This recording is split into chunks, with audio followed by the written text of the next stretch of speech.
Hey everyone, and welcome back to Robbie's Backstage Bants. Today I have a super lovely special guest with me. Would you like to introduce yourself, say a bit about who you are? Hello, I am Emma Hoey, and I'm a performer. Yes. Most recently, Emma, you were in Lizzie. Yes. How was that? That was so good. Honestly, it was the craziest time. It was such a whirlwind. It's one of those ones that's like I can't remember a time I've not been doing this show. One of them ones, but it Yeah. also went over in a flash. It was the most uh it was the most amazing experience. I got so much from it. And I didn't, you go into some things and you don't have expectations. You're just Mm, like, here we go, let's see what this is. Because when I got the job, I didn't know who Lizzie Borden was. I had no mhm. idea. I just got an audition call for Lizzie the musical. I was like, all right, I'll do that. see how that goes. And it was crazy. It was actually the fastest audition process I've ever done. Really? Um, yes, um, because the girls had already been cast. Because obviously I was cover, Yeah. offstage cover. All they were auditioning for was the offstage covers. So at that point, they were like, "Speedy, speedy, let's just get Mm, who we can," because well, we still had time though. It was like so. I think I auditioned for it in the March, and we started in August. So there was time, but yeah. I went in, they asked me to sing two pop songs, Oh, and then an hour later I got the job. you must have been Which is pretty good then. that just doesn't happen though. That's not a thing. So that was the most crazy thing. I think I stepped off the tube home. I was nearly home just from the audition and got the call. And I had an audition for something else. So I thought it was to do with that. My agent was like, no, no, you've got the job. And then we'll talk about that else thing. Amazing. It's That is crazy. so It's good. very, very humbling, very, and I was just kind of like, oh, okay, great. What is this show? Because I didn't really have to do much. I was very, very lucky in that process. Um, you just had to have a very, very high voice for the audition. So we did We it. did it. Yeah, you did. Absolutely. But before we get talking on a little bit more about Lizzie, I'm going to ask you a very vague question that I love to ask everybody, and everyone sits there and Oh, goes, what is the journey of how you got to where you are today? wow. That's, do you want the long one or the Give us the long short? one. Give us the long one. Yeah. Yeah. Okay. So Um, I was late to starting theatre. I was 16 when I started theatre. I've Brilliant. always been a singer. I've always sang my whole life. I was in choirs when I was a kid. My Mm. family, I came from a very musical family. Just naturally very talented people. The Scots usually are quite talented. And I was terrible at school. Oh my gosh, like academic stuff. Oh, don't be giving me that. Don't be. No. I'm severely dyslexic. So in school I was really quite struggled quite a lot with like your normal subjects, like your Yeah. sciences and and the ones I thrived in was your arts, your dramas, your music. And my mom had this wonderful woman that works with her, and she's in that industry, and her daughter is a performer and everything, and she kind of took me under her wing and kind of mentored me. So I went to her house to go over what songs I could sing, just like figure out my voice. Yeah. I started in Scottish opera because I had a very classical Ooh. voice when I was younger. Shockingly, now I sound like a rock person. So I started in Scottish opera when I was about 16. That's so cool. Um, yeah, it was the craziest, the weirdest thing for like a small person to like come out with such a like ridiculously operatic voice. So I Yeah. started there and I learned a lot of techniques through that because if you go from classical, there's a lot to it. There's just so much to it in classical music. And I was like, oh, I'm actually pretty all right at this. And I felt good doing it. And yeah, so then I did that. And my mum and dad always said, you know, get your backups, get your grades at school We've all had that one, for haven't we? your backups. You know that one. Get your grades and then you can do whatever you want. So I got all my grades at school and I left school at 16 and went to college. I went to college, a little college in Scotland. I did musical theatre. I went to night school as well. Oh, Yeah, because I didn't get all my grades and I did promise them to do. So I did that while I did musical theatre. And yeah, auditioned for drama school when I was 18, went to Mount View. brilliant. And yeah, the rest is kind of history there with that process. I got on the reserved list for Mount View. I auditioned for all your big boys and I did really well. But there was something about Mount View that I was like, I have a feeling. I'd got into a degree course in Scotland and it was like the cut-off day to say if I would wanted to go. Yeah. And they brought me into a meeting and I was still on reserve for Mount View. I hadn't been given anything. And that was my school I wanted. So I was like, I either take a gap year to try to get back in, or the universe helps me and I get in. You know, there's no other choice. I'm going there. I will be that. Yeah. I was so certain on it. And this lovely degree course in Scotland, we're like, so were you wanting to do it? You know, are you going to join us? And I was like, no, I'm not doing it. No, I felt terrible. But that day, I got my acceptance from Mount View. That Isn't was that a good day. crazy? Isn't that crazy? I just was like, I have to trust it. I have to trust it, trust it, trust it. And I did. And it was such a like euphoric little, I was like, oh, the universe has totally got me. So Phew. yeah. And obviously I really wanted, there's obviously the Royal Conservatoire in Scotland, which is amazing, such a great school. But Yeah. I just wanted to move to London. There was something about it, you know, something so exciting about it. So I'm from Glasgow, so it's a bit different, you know. Yeah. Yeah, so then went to Mount View, had a crazy 3 years there, did the degree course. Brilliant.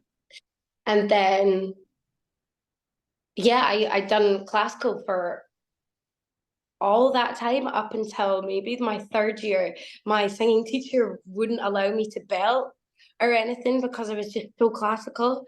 Yeah. Like I think it was third year was the first time I was allowed to belt. I knew I could belt secretly. You know when you type in the YouTube and let's do the karaoke by yourself. It's You not the know what I'm karaoke talking playlist. about. You know, so yeah, and then we obviously going into the big bad serious crazy industry world Yeah. changes, and the things I was getting seen for were rock pop all the time. And also I have quite a young face as well, so it's one of those yeah. And that was the well actually the first job I booked was it was a rep theatre. There's a theatre called the Scoop Open Air Theatre in London next to Tower Bridge. Beautiful.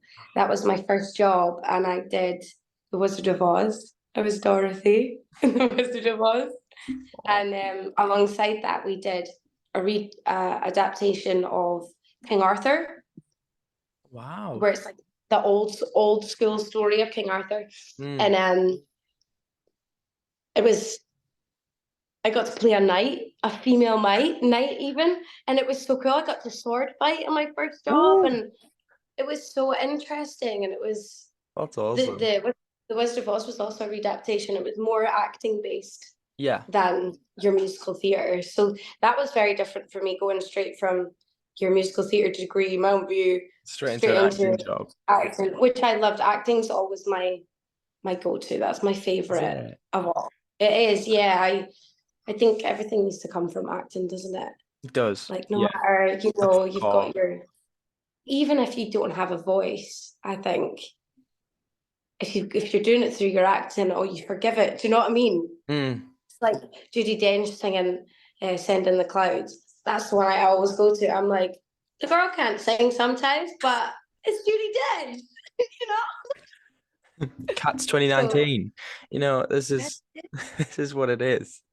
yeah, so no, I was really happy to have an acting job as my first job.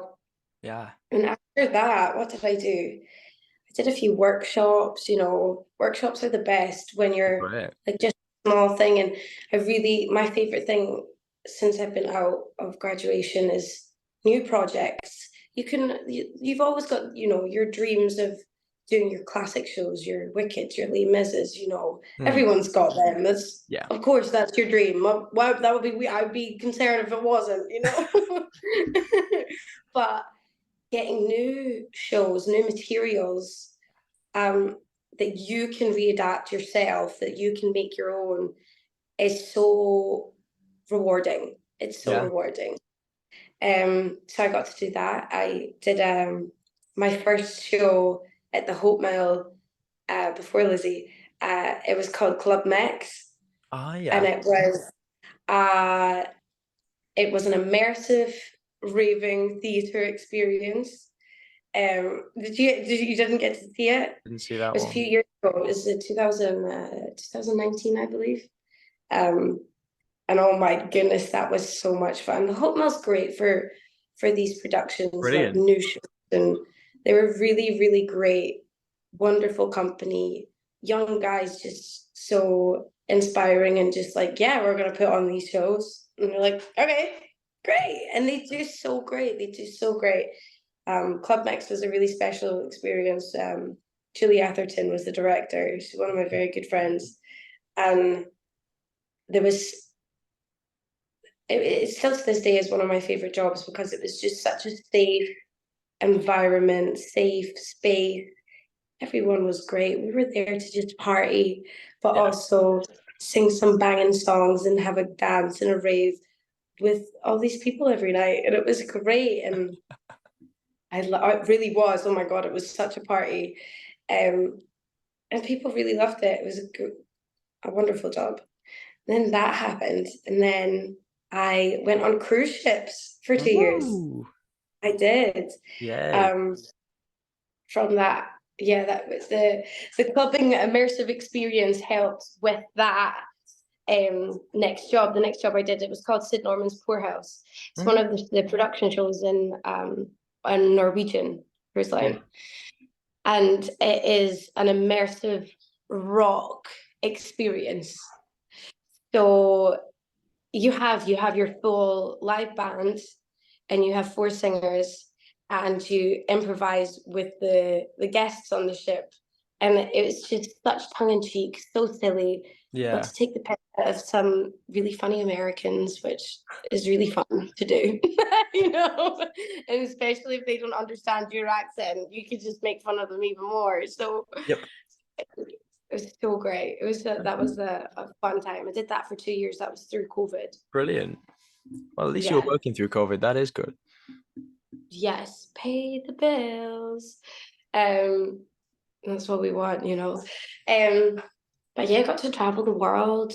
Amazing. Just it was got to live with different cultures, and you know, you people that don't do cruise ships just don't get it. Everybody that there's a something, if you've done a cruise ship, you get there's something you've all been Mm. through.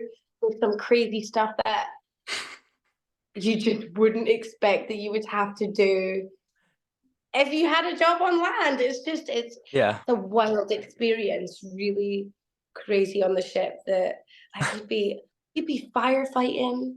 You know, like you'd get up at 6 in the morning, you'd be doing the hose off of the ship. You had to get in the fire safety outfits, and you'd be blinded and pretend you're going through smoke. You had to do a life raft. And then I'm like, wait, here, I'm just here to sing. What's going on? You know?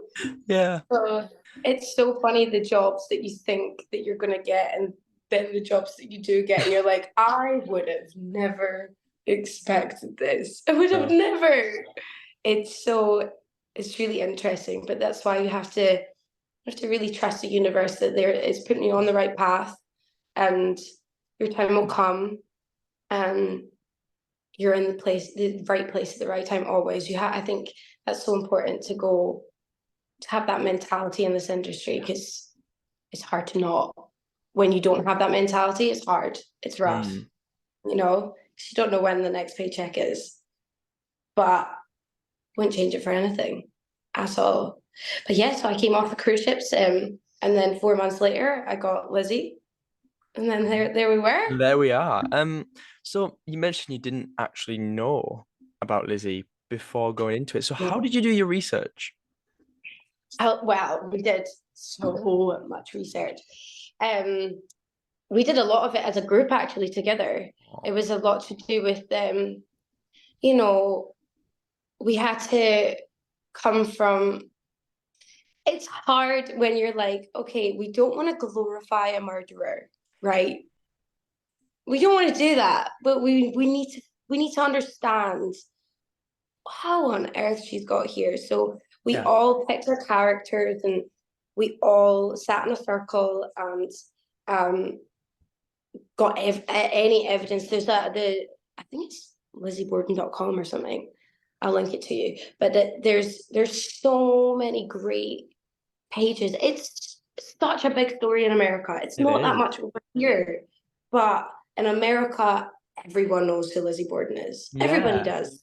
It was so out there, and it was back in the day, and but she got away with it, and it's mind blowing how they were so naive to a little woman. Yeah. It was the thing about her being a little rich woman that nobody could fathom her doing, because she's a weak little woman. That was what Mm. she was seen as. Yeah.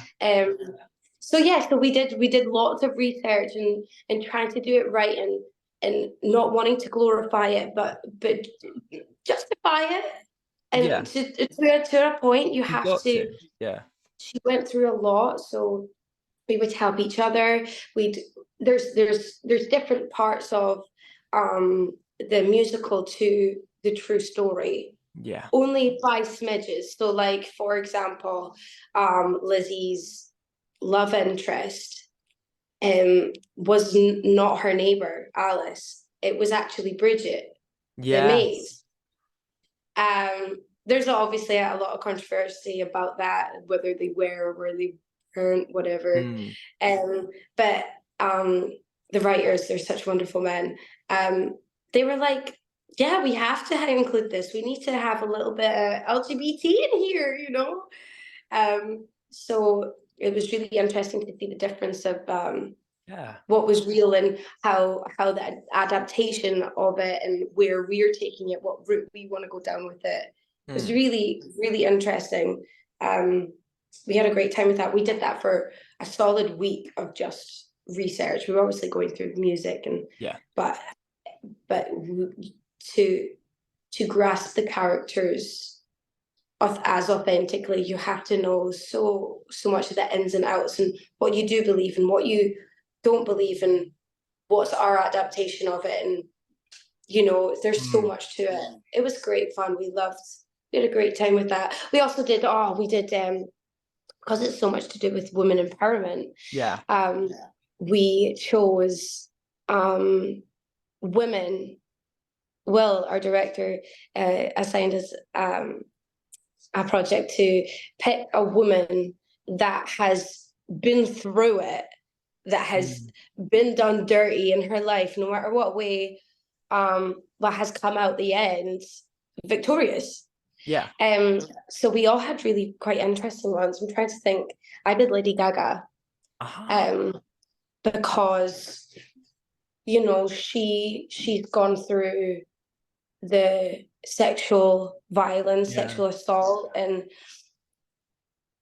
but then look at how far she came from all that. She went through all that trauma, the body trauma that she goes through, and that was her trauma trying to be unleashed. And then we tried to associate that with Lizzie Borden, how she Mm. actually used to have seizures, and her father would be really embarrassed by her, but it's because she's been getting abused for so many years. Her body is is fighting. It's fight or flight, you know, and Yeah. it's responding to triggers. And I thought that was really quite similar to Lady Gaga and her trauma that happened, Mm. and she didn't even put it together that it was probably to do with that. And then that goes into then how you use your body on, say, how would she hold herself, you know, and what was her tics, and what was her her body responses like, and what moments does it show. And I really like to, I think it's important to find them in the body before anything. So I loved that bit. I thought that I didn't even know going into it. I always go blind into everything. I go, Yeah. okay, what's the story? And then you go, okay, how, well, you never know what route you're going to take. You never ever Mm. know. I never knew that I was quite physical with Lizzie to try and get into Lizzie. Yeah. But yeah, it's really interesting what you can get from some information, and then you get all those tools in drama school, don't you? Yeah. It's one of those things. It's like once you've done it a few times, it kind of just becomes automatic. Oh, that's the route I'll go down, you know? Yeah, But you totally. find different ways to do it. It's great. Yeah. Mm. And you were phenomenal as Lizzie. Thank Absolutely you so much. Thank incredible. you. But how did you find like bringing yourself to that role? Ah, you know, you've got to empathize in a certain Yeah, way, and you've got to, as a woman as well, just in this world, you get it. You know, the traumas, the whether you've been through it or not, like uh you can empathize to a certain extent. You totally. never want to play a character like that. Yes, she's villainous Yeah. because she did axe her mother and father. Did And she? that's that's the whole plot. Sorry to spoil, but you know, we got to figure out how the heck she got there. Like, Mm. what, girl? What's going on? You know. So, but you have to empathize in some sort of way. How did she get there, and how much did it really affect her mentally, and how did she get to that point, and does she show it? Does she cover it up? And I think we all, you know, when you were going through it or having a hard time, like you get it. There's something you need to. I think that's why I always go to physical. It's all about physical and Yes. feeling, Yeah. because then you can get there. You can feel it. However, getting to that point can be exhausting, and you need to find the balance of, because it's really hard. It was like This Is Not Love was a really hard scene Mm. um to do if you're really doing method, you know, or if you're really tapping in. You have to have a balance of, okay, this needs to now be autopilot, we've got there, Yeah. so that it doesn't then affect you. And I think that's really important for anyone approaching dark um, characters. Yeah. Um, you just be exhausted, you know. You'd be doing that. That would be 2 times a day, or 8 times, or and 8 times a week. You have to get to that point where you're like, I've got it. I've had Mm. that emotional break where I'm connected, get it. Now it needs to be, how can I show this without it affecting me internally? And I think that was one of the biggest um the learning curves of getting that. Mm. And yeah, it's all about finding that balance, and that's sustainable for you as an actor, but you as Emma, as a person, you know. Yes. Yeah. That's that was the hardest bit with Lizzie. And also, like, when if you're really feeling your feels, you can be out of control. Yeah. If you're, and especially adrenaline as well, you can give too much, and it's and then something else that you have to think about your girls. You have to think about your Mhm. actors that you're alongside as well. So you do Yeah. have to be half in tune, half, I'm in control of this, though. Yeah. Um, I think that was the biggest takeaway from that, Brilliant. Yeah. for sure. But the girls were so great to work with. Like, I mean, you could see it on stage as well. Like You can. we were all so in tune with each other. Things, of course, theater happens. Not every night is the exact same. We would have some silly times on that stage. Oh dear. Um, oh my gosh, yeah. I'm terrible for it as well. Sometimes I'll mess up a lyric and I'm like, oh my God. And like, or there's so many silly times, but Yeah. remember how big our boots were and our Yeah, they were costumes, our massive. skirts. They would get caught on the chairs all the time. In the middle of a scene, I think I flung a chair halfway across the stage trying to yank my skirt off the chair.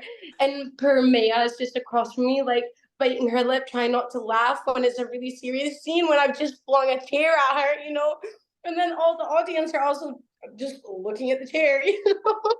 There's so many I think the funny things second that time happen. I was there, um, Tell me what happened. Tell me. the bass came off where the bodies are laid down. The bass came off one of them when Mary was putting it back, and she You just, were at that one where Mary had to improvise. I She believe, had to improvise. I think I was. It was, Yes, because she was playing around with and it's it. like, it was like, Yes. Oh my God. I wasn't Lizzie on that one. I didn't see that one, but yeah, the it girls was so came in funny. absolutely howling because it was It was just brilliant. that's the funniest thing about theater. You really don't know what's gonna happen. You can rehearse and rehearse and rehearse. You don't know what objects are gonna do. No. you know? In fact, I think I think the one when you were Lizzie that I was there, someone knocked a pigeon, poor pigeon with a stake, just was gone. Poor guy. Wait, do you know what happened? The skirt. It got caught in my Yes, that's what skirt. it was. Yeah. And I had to yank it out. And the pigeon just It sacrificed. flew. The pigeon He flew. flew. He So of flew. course we all have to look at the pigeon because it's alive now, apparently. Yeah. It happens, but it's so authentic and it's so funny, and you just have to Brilliant. get on with it. And it's the best thing about theater. You It's just so don't fun. know. But as long as you are on stage with wonderful people who we got to a point where we didn't have to speak. We could eye contact and we're having a conversation. If something's gone wrong, are you going to do it or am I going to do it? What's going to work? Genuinely. And Yeah, it's such a beautiful thing as well. it So is. you're always safe. You're always safe with those people. I just got really lucky with that cast. I got so They lucky. were They're just brilliant. the best group of girls ever. You're all phenomenal. This is what it is. You're all just brilliant, absolutely amazing. Did you have a favorite song to perform in the show? Tricky question. Um, um, Favorite song, Somebody Will Do Something. Yeah, It has to be that there's so much adrenaline at that point. So at that point, obviously, in the show was when she's been plotting for a wee while now, but she doesn't know exactly what she's gonna do. She just knows she needs to kill them. She needs to kill the parents. yeah. And she knows Bridget is on side, even though she's not saying anything, but Bridget is feeding her She all of is. that. And she is winding her up ready to go get it done. And that's when Lizzie becomes really animalistic. She does. And you can really get into that and then with all the blood, you really do get into with an axe. If you're holding a fat axe with blood on it, you're covered in blood, you're gonna feel crazy, Yeah. You're Yeah. gonna feel crazy. There's nothing normal about what's going on. But there was just so much. It's so much fun because we had to run as well. It was timed because obviously with the music as well. Um, to get it. There's so much adrenaline. You'd be on stage, you'd run right round, and our wonderful stage assistant stage manager, Neve, would be there with bottles of blood. She'd be there with towels, bottles, chuck, chuck, chuck. But we did a system because you had not much time to go Yeah. into the next verse. I step onto the staircase and uh It was so fun. You just had to go bap, bap, and slap yourself in the face, cover, cover, and then you're back on. And it was just so much. There was when you have no time, you have no choice. You have to just Yeah. go. And the adrenaline in that song, it never changed. Every time, every single time. I think I did it about 50 times. Every time was my favorite time. There's Uh, just so much to get out of it. And then also like there's just so much power in looking crazy in the audience being like, what the actual heck is you look crazy? yeah. I was sat right You there. I know? was there looking at you thinking, oh Lord, oh dear. And it's just so fun because you get to stare down some poor soul that's right bang in the middle. You get to stare them down. You're like, I am crazy right You are now. next. Yeah. Watch yourself. You know? She drops that axe. I am too close. I am too That close. was really funny though, how some of the fans responded though, because some would be really scared to speak to me afterwards. That was the funniest thing though, because I'm like, guys, I'm just acting. I'm fine. But some people were like, oh my gosh, you're like so different to like You're a murderer. her. And I'm like, well, I hope so. You know? I You would did be pay to see really me act. worried if I had any similarities, you know? I'd be a bit concerned for you and Yeah, just a little. yeah. So that was funny. Love that. Yeah, that was my favorite song, long story short. And obviously, the show had a massive fan response. Ah, It was whoa. huge. I was not prepared for it.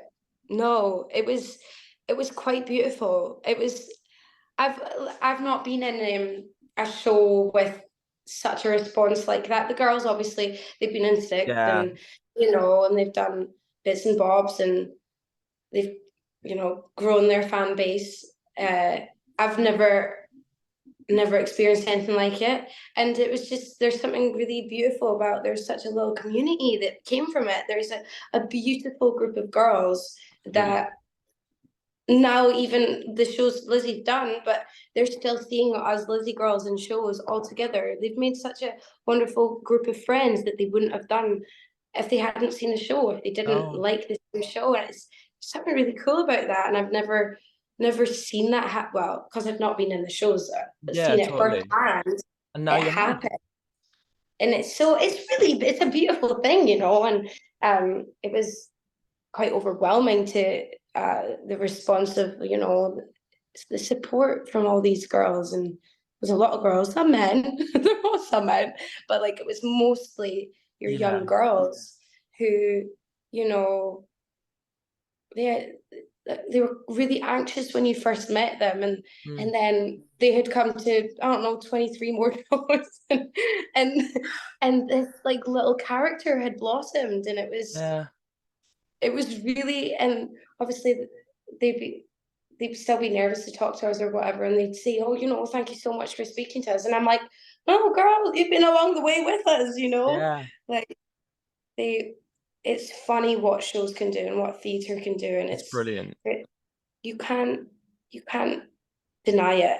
There's something so special that everyone takes away from something special from it. It's all so personal. So it was really sweet to see that Lizzie did that for these people. It Yeah. was important to them, and also I guess it was a lot to do with, a woman being heard and being seen, and Totally. not for the murder part, but for the I'm gonna come out of this, I've been abused and Mm, I've gone through some hard times, and but I've got my unit of people to support me. I think everyone can associate with that, and it is relatable in some way, and yeah. that's what it did for the fans, and they were just gorgeous, gorgeous girls that just had. It's very sweet Yeah. It that was did it. brilliant. It was a fantastic show, which brings me to my final question for you, which is So, very clever link there. Go me. Um, do you think we might see Lizzie again in the future? oh, I hope so. I I hope hope so. so. Um, it's doing so well. in so many different countries. It is. The it just needs one person, one little lovely producer to go, here's the money. It's all about money these days, you know. My wallet's a bit small for that, Emma. That's it. We're a little bit skinny here, need a little bit of help. No, I think it's a great show. It The really is. response was so wonderful, and it'll come back. It'll come back. It's It will. just a matter of time and who and what. And where But and when. and I think, but I do. I think it'll come back. It'll come back. I just don't. It just really is when Yeah. it's doing so well in America Yeah. and in is it Hong Kong?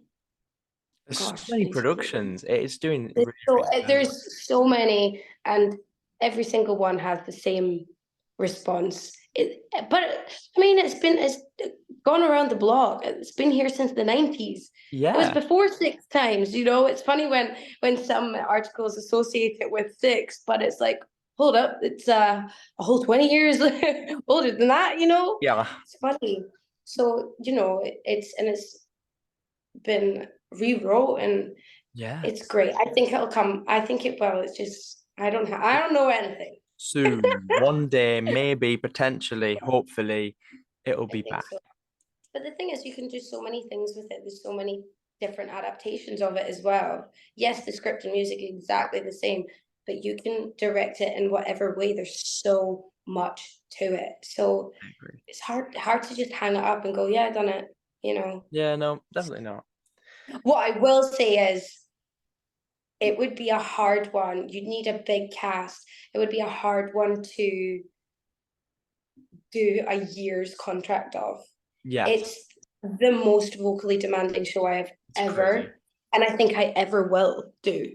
Honestly, honestly, I was a hermit on that show. We all were. We all had each other, but I would I would go home, I would steam my voice, I Yeah, would wake up, steam my voice. I wouldn't speak go to until I work. was spoken to, you Yeah. know? Like really, like it, Yes. and you had to do that. You had to do that to look after your voice, and we got through it, you know. So yeah, I think 6 months, great. A year, we're gonna need a bigger cast. Yeah, absolutely. And on that You note, know, I need to do a couple of things. But firstly, I want to thank you massively for joining me, Emma. It has of been so lovely course, chatting with you this afternoon. of course. Thank you so much for having me. And I want to thank anyone for watching this episode. And you can follow me on the social medias. That'll be in the description. Go follow Emma. Go support her wherever she is, doing whatever she's doing. And we'll see you all in the next episode. Bye. Thank you so much.